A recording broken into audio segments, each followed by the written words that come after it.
This may look like a plain, unassuming piece of parchment, but is actually one of the most famous documents in the world. Magna Carta, meaning the Great Charter, has inspired people across the centuries, from Thomas Jefferson to Mahatma Gandhi. But why was the Charter originally created, and what does it actually say? Let us take you back to medieval England. It's the year 1215, and the ruler is King John. Many people believe that King John was one of the worst kings in history. He imprisoned his former wife, he starved his opponents to death, he allegedly murdered his own nephew, and pulled the beards of the Irish chiefs.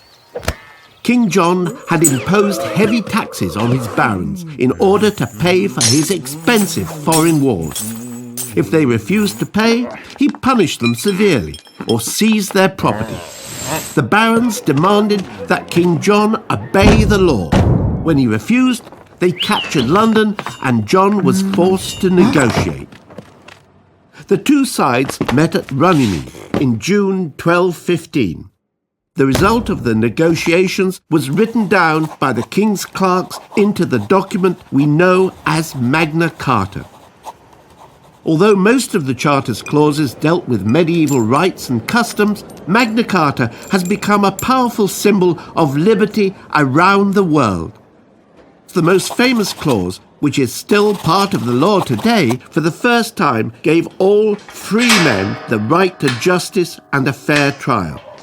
No man shall be arrested or imprisoned except by the judgment of their equals and by the law of the land. To no one will we sell. However, this clause was not as liberal as it sounds. The Charter only applied to free men. The vast majority of people in 1215 were unfree peasants who were ruled over by their landowners.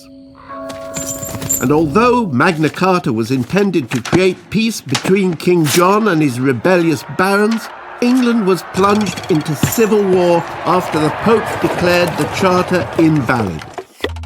When King John died of dysentery in 1216, 9-year-old Henry III took to the throne.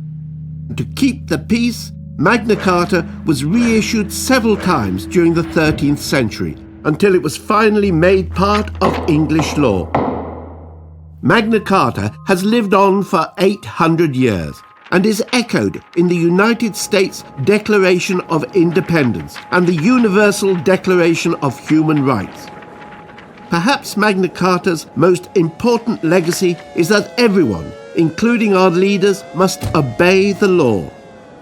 What started out as a document of specific complaints from a group of barons has turned into an international symbol of liberty, without which we might not have the rights we value so much today.